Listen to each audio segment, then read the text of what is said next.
People always say family is everything. That family is the one place you'll always be safe. The one group of people who will never hurt you, never betray you, never abandon you. But I'm here to tell you that sometimes, the deepest scars, the ones that take a lifetime to fade, aren't caused by strangers on the street.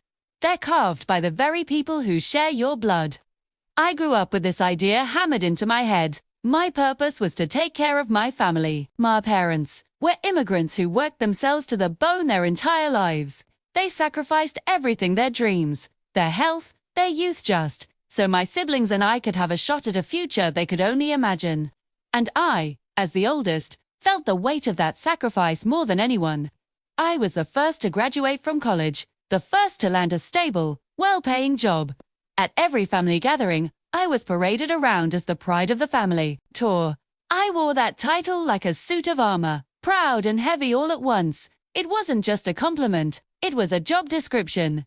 Then, life did what it does best. It threw a curveball. My father got sick. It started small, but it spiraled fast. The hospital bills started piling up, each one a stark white reminder of how fragile life was. The numbers were astronomical, far beyond what their modest insurance plan would cover. The stress in our home was a thick, suffocating fog. My mother looked like a ghost, and my younger siblings were just lost. So, I stepped in. It was my duty, right? The pride of the family.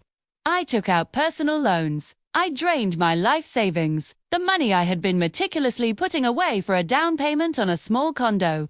I worked overtime until my body physically shook from exhaustion, fueled by caffeine and a desperate sense of responsibility. I kept telling myself, it's just temporary. He'll get better.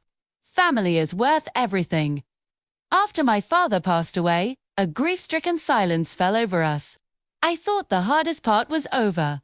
I was so wrong. The real storm was just beginning to gather. A few months later, my younger brother, the one I used to build forts with in the living room, came to my apartment late one night. He looked broken. His hands were shaking and his eyes were hollow, avoiding mine. He told me he was in trouble. Serious financial trouble. He'd made a bad investment, he said, and he needed a significant amount of money to fix it. He asked if I could lend it to him, just for a few weeks. He swore on our father's memory that he'd pay me back as soon as his big business deal closed. I should have asked questions.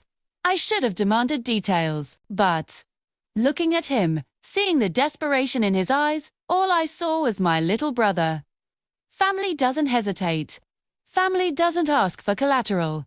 I gave him everything I had left. Every last cent. It was $84,000. Weeks turned into months.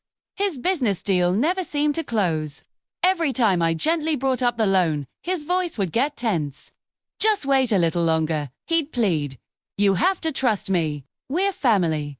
And I did. I trusted him. Then, one night, his phone went straight to voicemail. The next day, same thing. A cold dread started to creep into my stomach.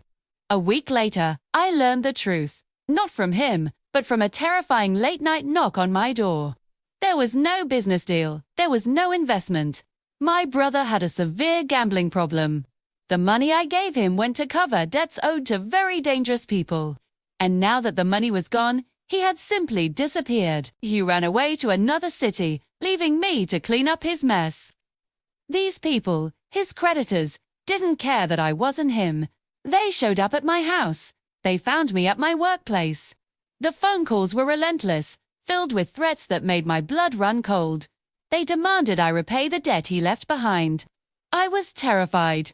In my darkest moment, I turned to the only people I thought I had left, my mother and sister. I poured my heart out, explained the threats, the fear, the impossible situation I was in. I begged them for support, for help, for just a shoulder to lean on. Instead, what I got was a cold, hard slap of reality. My mother, her face a mask of disappointment, said, "You're the oldest. You're the successful one. It's your responsibility to fix this. We can't get involved. It's too messy." Responsibility. That word, once my armor, now felt like a knife twisting in my gut. They weren't just abandoning my brother. They were abandoning me.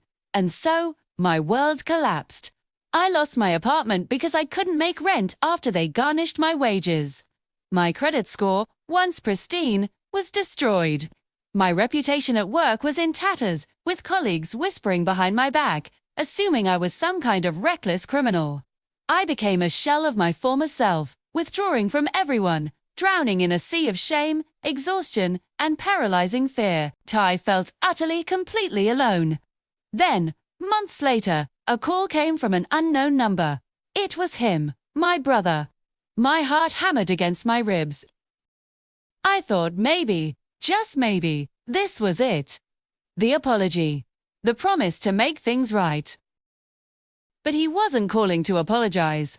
He wasn't calling to take responsibility. He was calling to ask for more money. I was speechless. A kind of white-hot anger I had never felt before surged through me. When I finally found my voice and said no, he exploded. He screamed at me, called me selfish, accused me of abandoning him, of treating him like a stranger. A few hours later, my mother called. "He's your brother," she said, her voice laced with disappointment.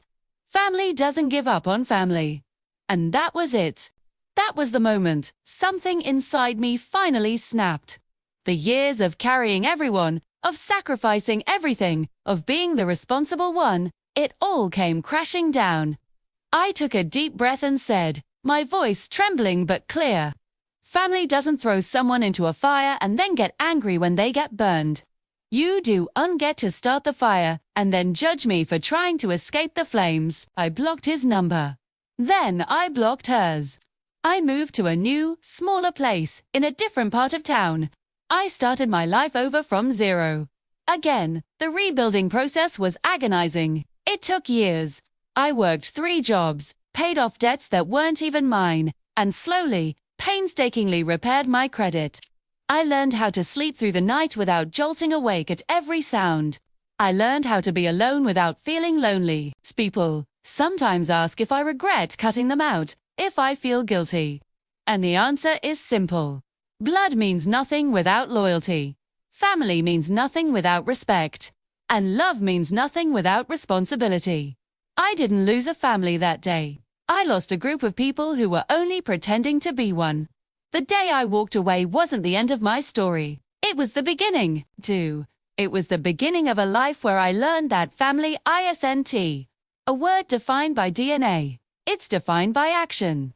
It's the people who stay by your side when everything falls apart. Who help you put the pieces back together. Who love you for who you are, not for what you can do for them. And that is a family worth fighting for. Thanks for listening.